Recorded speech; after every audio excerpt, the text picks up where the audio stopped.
stealth F-22s and J-20s are old. Sixth-generation fighters may come with lasers and more. Fighter jet-launched laser weapons, expected to be operational by the mid-2020s, are of course part of the planning for sixth-generation fighters. Drone fighter jets, hypersonic attack planes, artificial intelligence, lasers, electronic warfare and sensors woven into the fuselage of an aircraft are all areas of current technological exploration for the Air Force as it begins early prototyping for a new, sixth-generation fighter jet to emerge in the 2030s and 2040s. While the initiative, called Penetrating Counter-Air, has been largely conceptual for years, Air Force officials say current prototyping and demonstrations are informing which technologies the service will invest in for the future. The Air Force is maturing technologies as well as assessing prototyping and demonstration activities as potential options, Air Force spokeswoman Captain Hope Cronin told Warrior Maven. Current work on a futuristic sixth-gen fighter to come after and fly alongside upgraded F-35s includes development of stealthy drone fighters, hypersonic flight, lasers, new precision weaponry and advanced AI-able organized targeting data in milliseconds. While all of these things are of course key parts of the equation, the Air Force Penetrating Counter-Air program is equally focused on information exchange itself as a defining element of future war. Such an approach, looking beyond isolated systems and weapons themselves, envisions expansive networked combat with war platforms operating as nodes in a larger warfare system of weapons and sensors working together in real time. This approach is one that views military operations in terms of holistic elements of an information shooter effector complex. That will require a lot more going into the design of the next generation of combat aircraft than how fast and far it can fly, or what the numbers of weapons it can carry, Lieutenant General David Dipchula, former planner of the U.S. air attacks in Operation Desert Storm and current dean of the Mitchell Institute for Airspace Studies, told Warrior Maven in an interview. The program, highlighted in the Air Force's Air Superiority 2030 Flight Plan, envisions what Cronin referred to as a family of capabilities. We are investing in technology so we can eventually prototype and gain the knowledge we need to make decisions whether or not to continue with a potential capability, she added. Directed by the Air Force Chief of Staff, service weapons developers have been working in Enterprise Capability Collaboration ECCT teams designed to pursue next-generation air superiority. We are moving into a future where aircraft need to be looked at as not just elements of their own, but as a system of information nodes, sensor, shooter, effectors. It is about creating an entire system of systems that is self-forming and self-healing with a greater degree of awareness than an adversary can achieve, and a much greater degree of survivability, Dipchula said.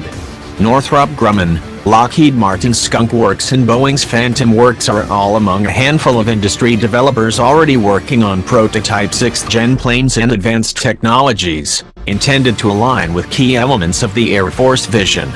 The Air Force itself, while not yet decided upon a particular platform or a fixed set of new technologies, is moving quickly beyond the conceptual realm into the active exploration of weapons, sensors, technologies and networks.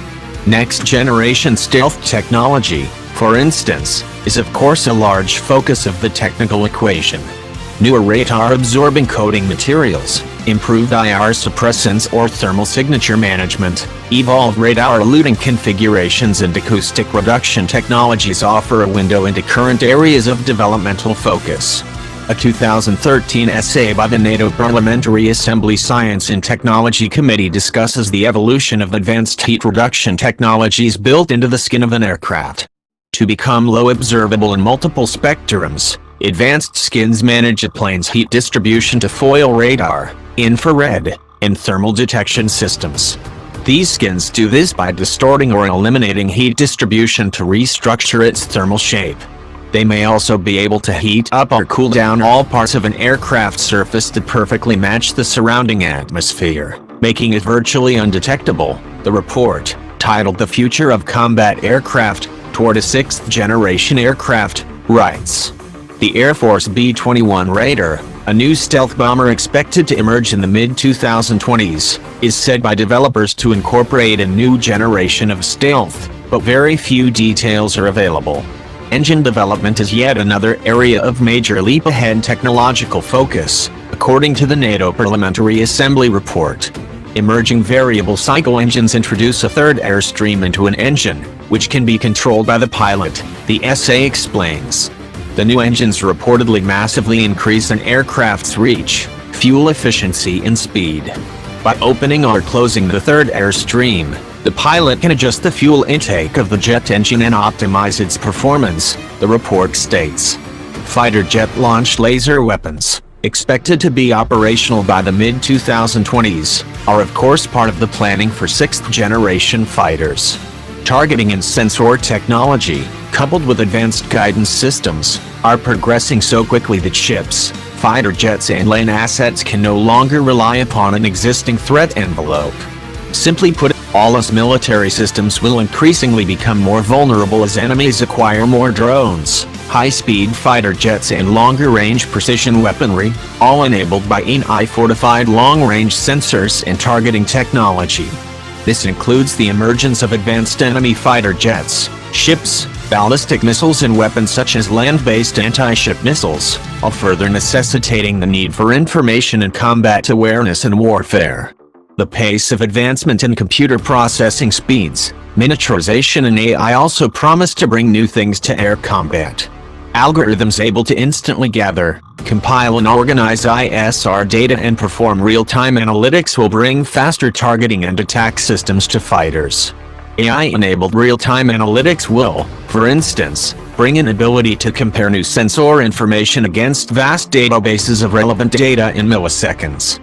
Information dominance, therefore, could among other things enable a fighter jet to both launch attacks and also function as an aerial ISR node.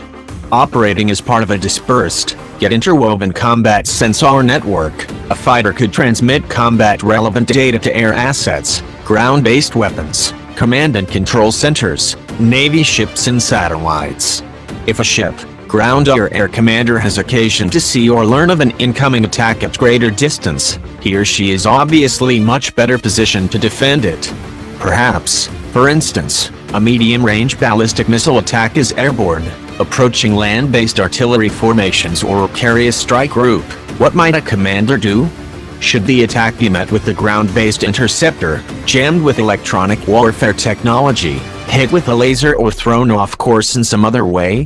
What if a fighter jet, configured to function as an aerial node in a larger interwoven combat network, were able to detect the approaching attack earlier in its trajectory, from beyond a horizon? Perhaps the jet might itself be positioned to attack, intercept or dismantle the approaching missile, or at least provide early warning to the weapon's intended target. In this case, more time simply means more options to inform the commander's decision cycle. Referring to this emerging tactical complex as a combat cloud, Depschula posited that, for instance, an aircraft such as an F-35 could cue or alert an Aegis Navy cruiser about an incoming attack, therefore offering ship-based radar, fire control and interceptor weapons a vastly improved envelope with which to take out an attack. Thus, an interconnected web of attack, targeting and information nodes can better sustain operations should one node be destroyed, and sensor-to-shooter time can be massively accelerated. For an adversary, this is a difficult concept to attack, Depschula said. Time is of course of the essence when it comes to air attack, air-to-air warfare and any kind of air-ground surface coordination. Getting ahead of or inside an enemy's decision cycle is a phenomenon long described by air warriors as completing the OODA loop: observation, orientation, decision, action, faster than an enemy, to win the dogfight.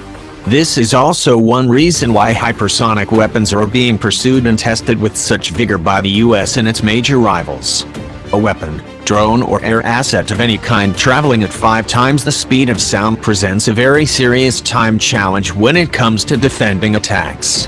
While the notion of manned hypersonic flight is considered to be very far away, hypersonic weapons, to be followed by hypersonic drones, are moving closer to operational status.